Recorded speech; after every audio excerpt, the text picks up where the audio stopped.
후보자님, 일단 지명을 축하드립니다. 예, 감사드립니다. 법리적인 견해에 대해서 좀 먼저 여쭙겠습니다. 헌법재판소의 재판 지연 상황에 대해서 좀 알고 계시죠? 예, 네. 이제 일반 국민들 같은 경우에 본인이 기본권을 침해당했을 때 헌법소원을 많이 제기하는데 예. 헌법소원 평균적으로 얼마 정도 처리에 시간이 걸리고 있습니까?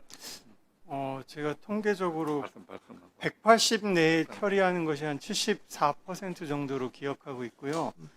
2년 넘은 사건이 한 13% 정도대로 해서 약간 네. 직체가 상당한 문제로 네, 일반 국민 입장에서는 기본권을 침해당해서 지금 피해를 보고 있다라고 해서 재판소로 달려갔는데 결과적으로 너무 오래 걸리니까 제대로 구제받지 못하고 있다는 생각이 들고요.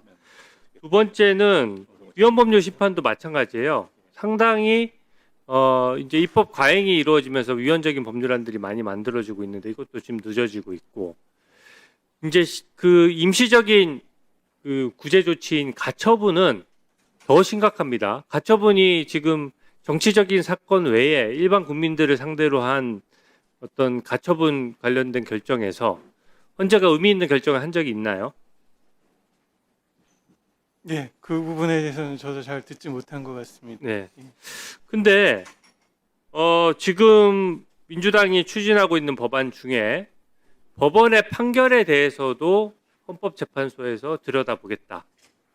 헌법재판소 결정이 결국은 법원 판결도 헌법소원의 심판이 된다라는 취지의 이제 그 개정안이 지금 발의가 되어 있는데 그것에 대한 후보자 입장은 무엇입니까?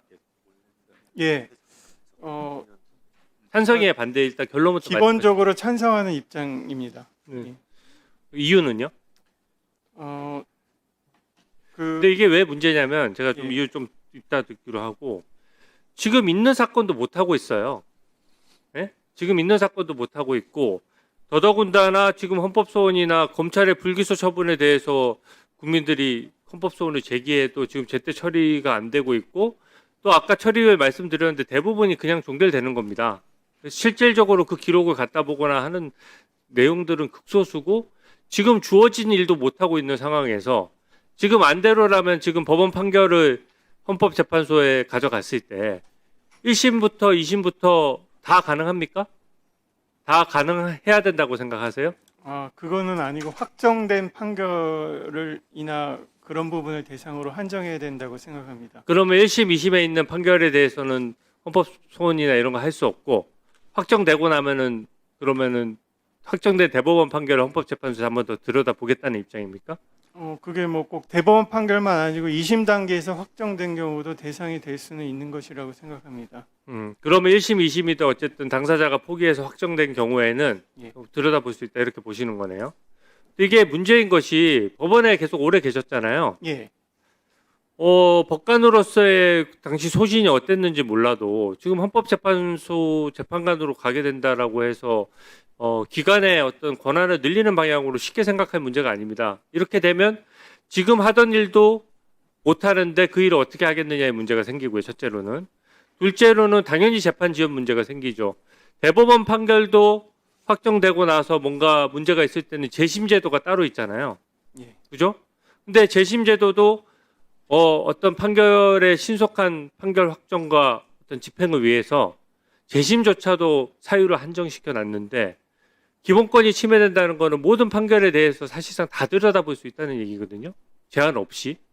그러면 지금 상고심을 개편해서 대법원에 있는 계류 중인 사건도 좀 줄여서 피해를 본 국민들이 피해 구제를 신청했을 때 좀 더 신속한 구제를 받게 된다는 긍정적인 측면이 있는데 이것을 이런 식으로 계속 그 헌법재판소까지 법원 판결을 들여다본다면은 결과적으로는 뭐 전세 사기를 당한 피해자라든지 위자료를 못 받고 있는 어떤 분이라든지 이런 분들이 그 상대방 측에서는 시간 끌기용으로 분명히 헌법재판소에다가 헌법소원 같은 거 제기할 거거든요. 그랬을 경우에 그 남소를 방지할 수 있는 어떤 보관이나 특별한 방법이 있으세요? 예. 지금 의원님께서 지적하신 부분은 사실 재판소원 제도를 도입함에 있어서 반드시 중요하게 고려를 해야 되고 그에 대한 대비책도 세야 되는 중요한 사항이라고 생각합니다.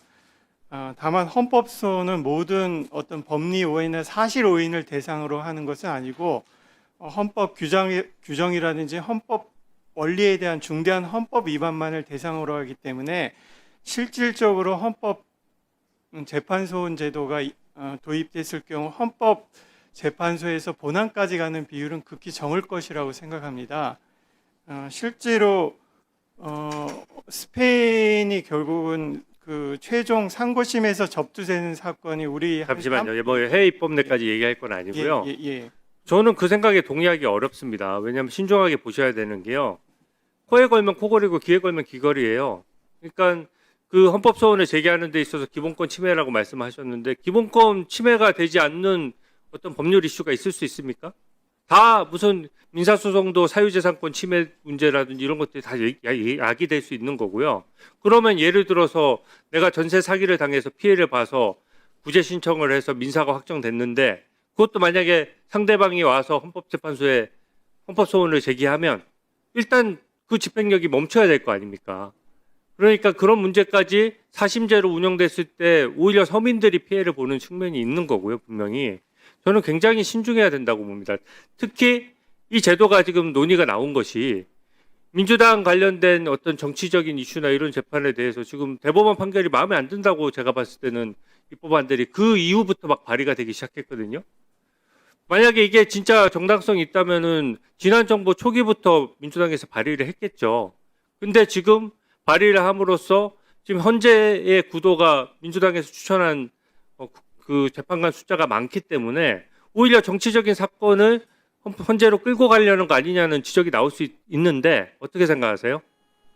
예, 뭐 사실 헌법 재판소원 제도는 학계나 실무에서 뭐 지금 갑자기 나온 얘기는 아니라고 생각이 들고요. 오래전부터 논의가 됐는데 지금 그런 입법적인 논의가 본격적으로 되는 것으로 생각하고 있습니다.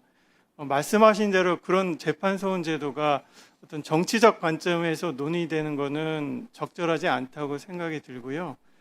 뭐 헌법재판소가 재판소원 제도가 도입됐다고 해서 그거를 정치적 사건에 적극적으로 뭐 활용하거나 그러지는 아니리라고 생각하고 있습니다.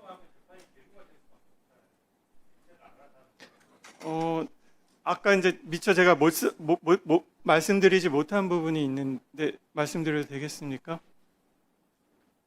예.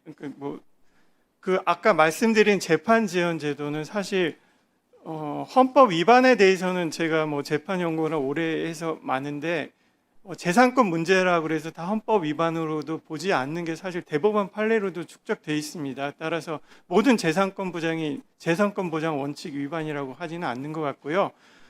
지금 논의되고 있는 그런 재판 지연의 문제는 헌법 재판소원이 제기된 뒤에 1개월 내에 사전 심사부에서 그거를 논의를 해서 헌법 위반 사유가 없다고 생각하면은 전부 다 뭐 기각하든지 각하하는 처리 그런 방식으로 처리를 하면 사실상 그런 부당한 재판 지연의 우려는 상당 부분 해소할 수 있을 것이라고 생각을 하고 있습니다.